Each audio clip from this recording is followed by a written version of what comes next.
Bonjour à tous et bienvenue sur ce tutoriel. Aujourd'hui nous allons voir comment faire le logo Dark Angel en freehand, et pour ce faire on va utiliser du Dunston Grey de chez Games Workshop, du blanc et du vert sapin de chez Brocolor. Alors vous allez voir, c'est assez simple sur le principe. Le tout c'est d'apprendre petit à petit à décomposer finalement les symboles qu'on veut faire en freehand. Et ici par exemple avec le Dunston Grey, alors je vais tout faire dans un premier temps au gris. Il faut vraiment que vous ayez un pinceau assez humide, mais qui ne dégorge pas d'eau évidemment, et une peinture quand même elle-même assez humide, mais pas trop, de sorte à ce que finalement elle soit relativement couvrante. Au début je vais faire finalement une croix qui va être la base pour l'épée. Il faut savoir que j'ai décomposé le symbole et en gros le fait de poser l'épée en premier me permet d'avoir le centre.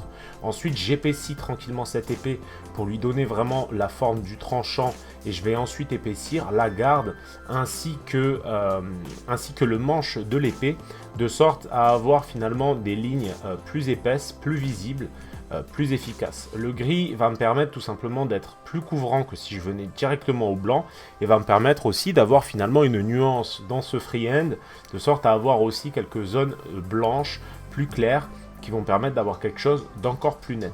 Vous remarquerez que j'y vais vraiment petit à petit et je vais épaissir vraiment en step by step avant de commencer à intégrer les ailes avec encore une fois un symbole simple, puisque je vais faire un espèce de quart de cercle et ensuite deux traits de part et d'autre. Ensuite, toujours pareil, ces traits vont être la base de des ailes stylisées sur le logo, et j'essaie toujours de les faire partir comme si c'était des traits qui partaient de l'intersection entre le manche et la garde, de sorte à vraiment avoir quelque chose, si vous voulez, des ailes qui est la direction entre guillemets de rayons de soleil finalement vis-à-vis de l'épée.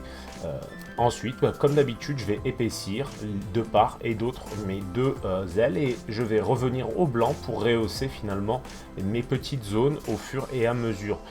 Il est très important en fait de bien gérer sa dilution et sa charge de pinceau, sa charge de peinture sur le pinceau, de sorte à ce que le freehand soit le plus facile entre guillemets à faire que possible.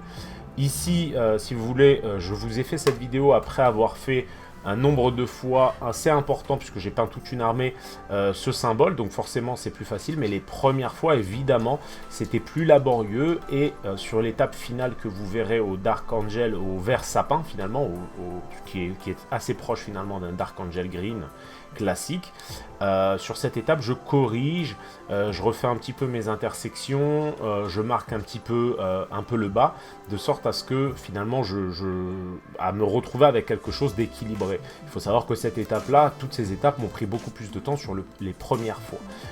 De la même manière, forcément si vous vous attaquez à un freehand, pensez bien que ça ne se fait pas nécessairement d'une traite, mais qu'il faut se reprendre encore et encore pour avoir quelque chose de clean. Et plus vous allez faire les choses, et plus ça va être simple. Pensez toujours forme simple au début, épaissir, et ensuite corriger au fur et à mesure. Donc voilà pour ce tutoriel, ma foi assez court, mais qui j'espère vous apportera quelques réponses à vos questions. Comme d'habitude, souscrivez à ma chaîne si ce n'est pas déjà le cas. Venez sur Facebook et Insta pour partager, pour que je puisse vous partager ce que je fais. Et n'hésitez pas à me soutenir sur Patreon pour soutenir la chaîne, pour avoir plus de contenu qualitatif et avoir accès à plus de vidéos.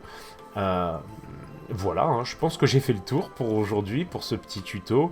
Merci encore à tous les gens qui me soutiennent sur Patreon, sans qui je pourrais pas vivre aussi bien de ma passion. Je vous embrasse fort et je vous dis à bientôt pour le prochain tuto.